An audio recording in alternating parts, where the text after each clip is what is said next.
Hey PSC aspirants, welcome to another study blog. ഇന്ന് പുതിയൊരു മാസത്തിന് തുടക്കമാണല്ലേ, മെയ് 1. അതുകൊണ്ടാണോ എന്ന് എനിക്കറിയില്ല, ഇന്ന് രാവിലെ തന്നെ കറണ്ട് ഉണ്ടായിരുന്നില്ല.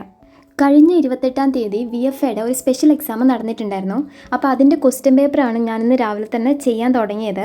VFA എന്ന് പറയുമ്പോൾ ഒരു 10th ലെവൽ എക്സാം ആണല്ലോ, അപ്പോൾ LDൻ്റെ ലെവലൊരു ക്വസ്റ്റ്യൻ പേപ്പറാണിത്. ഈ ഒരു OMR ബുക്കിനെ പറ്റിയിട്ട് കുറച്ച് പേര് ചോദിച്ചിട്ടുണ്ടായിരുന്നു. ഇത് വൊക്കാബ്സ്പീഡിയ എന്ന് പറഞ്ഞ ഒരു ചാനലിൽ നിന്നാണ് ഞാൻ വാങ്ങിച്ചത്. അവർ ഓൺലൈനായിട്ട് കൊടുക്കുന്നതാണ്.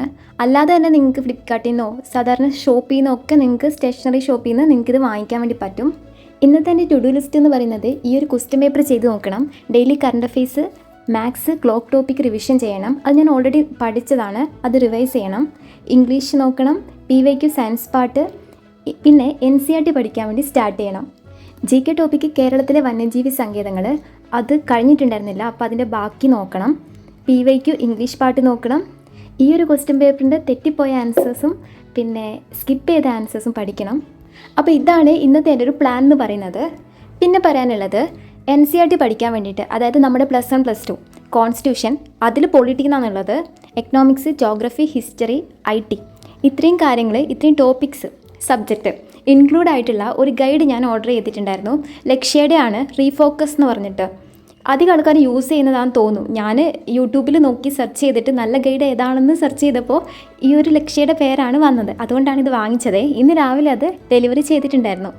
നമുക്ക് NCERT പഠിക്കാനായിട്ട് 3 വഴികളുണ്ട്. ഒന്ന്, ഓൾറെഡി പഠിച്ചവരെടുത്തുന്ന ടെക്സ്റ്റ് ബുക്ക് നമുക്ക് വാങ്ങിക്കാൻ പറ്റും. അല്ലെങ്കിൽ സമഗ്രയെന്ന PDF നമുക്ക് ഡൗൺലോഡ് ചെയ്യാം. അതും അല്ലെങ്കിൽ ഇതുപോലെ ഗൈഡ് വാങ്ങിക്കാം. ഞാൻ ഓൾറെഡി PDF നോക്കിയിട്ടാണ് വായിച്ചുകൊണ്ടിരുന്നത്. പക്ഷേ എന്താ പ്രശ്നം എന്ന് വെച്ചാൽ, ഈ ഒരുപാട് സമയം ഇങ്ങനെ ടാബ് നോക്കിക്കൊണ്ടിരിക്കുമ്പം കണ്ണിന് ഡ്രൈനസ് വരുന്നു. പിന്നെ വൈകുന്നേരം ആകുമ്പോഴേക്കും തലവേദനയിലേക്ക് മാറും. അതുകൊണ്ടാണ് നമ്മൾ പഠിക്കുന്ന സമയത്ത് അധികം ഫോണിനേക്കാളും ഈ ടാബ് നോക്കുന്നതിനേക്കാളും ബുക്സ് നോക്കി പഠിക്കുന്നതാണ് കുറച്ചും കൂടെ നല്ലതെന്ന് തോന്നുന്നു. ഫോൺ നോക്കി നമ്മൾ നോട്ട്സ് വായിക്കുന്ന സമയത്ത് നമുക്ക് ഡിസ്ട്രാക്ഷൻസ് കൂടുതലായിരിക്കും. വായിച്ചുകൊണ്ടിരിക്കുന്ന സമയത്തായിരിക്കും ഒരു വാട്സപ്പ് നോട്ടിഫിക്കേഷൻ വരിക. പിന്നെ വാട്സപ്പിലെത്തി, ഇൻസ്റ്റയിലെത്തി, യൂട്യൂബിലെത്തി, എങ്ങനെയാണ് സമയം പോകുക എന്ന് പറയാൻ പറ്റില്ല. പിന്നെ ഒരു മണിക്കൂർ 1.5 മണിക്കൂർ കഴിഞ്ഞതിന് ശേഷമായിരിക്കും ഞാൻ നോട്ട് വായിച്ചുകൊണ്ടിരിക്കുകയാണല്ലോ എന്നുള്ള ആ ഒരു ബോധം വരിക. അപ്പോഴേക്കും നമുക്ക് പഠിക്കാനുള്ള ആ ഒരു മൂഡൊക്കെ പോയിട്ടുണ്ടാവും. നമ്മുടെ ബ്രെയിൻ ഓൾറെഡി ടയേർഡ് ആയിട്ടുണ്ടാവും ഈ ഫോൺ നോക്കിക്കൊണ്ടിരുന്നിട്ട്. ഇനി പറയാനുള്ളത് സ്കൂൾ ടെക്സ്റ്റ് ബുക്കിൻ്റെ കാര്യമാണ്. ഇപ്പം മാറിയിട്ടുള്ള ടെക്സ്റ്റ് ബുക്ക് എന്ന് പറയുന്നത് 5, 7, 9 ആണ്. നെക്സ്റ്റ് ഇയർ ബാക്കിയുള്ള ക്ലാസ്സിലെ ടെക്സ്റ്റ് ബുക്ക് കൂടെ മാറുന്നുണ്ട്. ഞാനിന്ന് മോർണിംഗ് ചെയ്ത് നോക്കിയ ക്വസ്റ്റ്യൻ പേപ്പറിലും പുതിയ ടെക്സ്റ്റ് ബുക്കിൽ നിന്ന് ക്വസ്റ്റ്യൻസ് ചോദിച്ചിട്ടുണ്ട്. അതുകൊണ്ട് എല്ലാവരും പുതിയ ടെക്സ്റ്റ് ബുക്ക്സ് കുറച്ചും കൂടി ഇമ്പോർട്ടൻസ് കൊടുത്തിട്ട് അത് പഠിക്കാൻ വേണ്ടി നോക്കുക. പുതിയ ടെക്സ്റ്റ് ബുക്ക് പഠിച്ച് കംപ്ലീറ്റ് ആയതിനു ശേഷം പഴയ ടെക്സ്റ്റ് ബുക്കിലേക്ക് പോകുന്നതായിരിക്കും കുറച്ചും കൂടെ നല്ലത്. കാരണം ഇപ്പോൾ അധികം ഇതിൻ്റെ നിന്നാണല്ലോ ക്വസ്റ്റ്യൻസ് വരുന്നത്. പഴയതിൽ നിന്ന് വരുന്നില്ല എന്നല്ല പറയുന്നത്, പക്ഷെ എന്നാലും ഇതിന് കുറച്ചുകൂടെ ഇമ്പോർട്ടൻസ് കൊടുക്കുക. പിന്നെ ഇനി നോട്ടിഫിക്കേഷൻ വരാൻ പോകുന്ന VFAയ്ക്കും വെബ്കോ LDക്കും പ്രിലിംസ് ഉണ്ടോ എന്ന് ചോദിച്ചിട്ടുണ്ടായിരുന്നു. കഴിഞ്ഞ പ്രാവശ്യം പ്രിലിംസ് ഉണ്ടായിരുന്നു. ഇപ്രാവശ്യം PSC അത് നടത്തുമോയെന്ന് അറിയില്ല.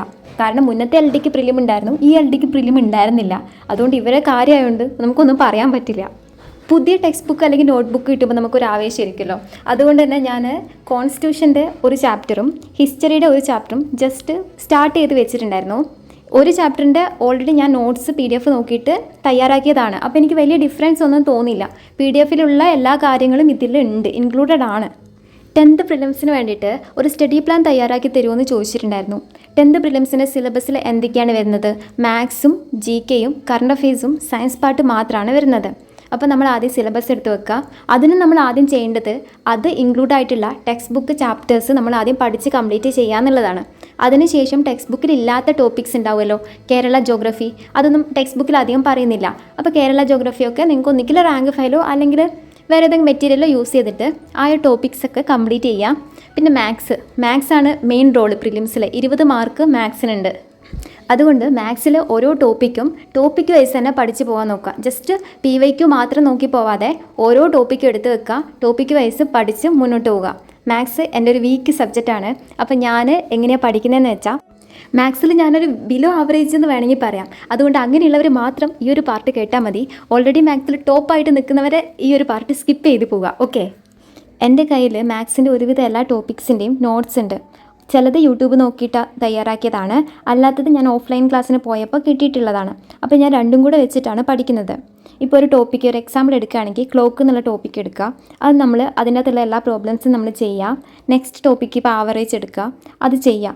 അത് ചെയ്ത് പഠിക്കാം. ഓക്കെ, ഇനി ഈ ആവറേജ് എന്ന് പറഞ്ഞ ടോപ്പിക്ക് കഴിഞ്ഞിട്ടാകുമ്പോൾ നമ്മൾ വീണ്ടും റിട്ടേൺ ക്ലോക്കിലേക്ക് വരിക. ക്ലോക്കിലെ നമ്മൾ ഓൾറെഡി പഠിച്ചു വെച്ചതാണ്, ജസ്റ്റ് എല്ലാ പ്രോബ്ലംസും ഒന്നും കൂടെ വർക്കൗട്ട് ചെയ്യുക. അങ്ങനെ റിവൈസ് ചെയ്ത് കഴിഞ്ഞതിന് ശേഷം മാത്രം അടുത്ത പുതിയ ടോപ്പിക്ക് എടുക്കാം. ഇപ്പോൾ ഏതാണ്, റേഷ്യോ പ്രൊപ്പോർഷൻ എടുക്കാം.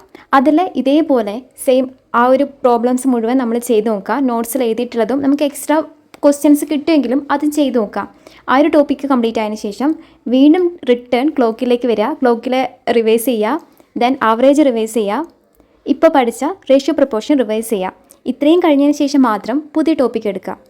ഇത് ഞാനിപ്പോൾ കുറച്ചായിട്ട് ഫോളോ ചെയ്യുന്ന ഒരു മെത്തേഡാണ്. എനിക്ക് ഈ ഇക്വേഷൻസ് ഒക്കെ മൈൻഡിൽ നിൽക്കാൻ ഭയങ്കര പാടാണ്, നിൽക്കേയില്ല. ഒരു 10 തവണ റിവൈസ് ചെയ്താൽ കൂടെ നിൽക്കില്ല. അതാണ് എൻ്റെ ഒരു അവസ്ഥ. അതുകൊണ്ടാണ് ഞാൻ ഇങ്ങനെ ചെയ്യുന്നത്.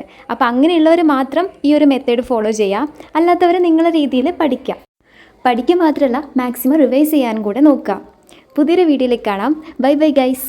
In the midnight glow where the stars align, we lose ourselves in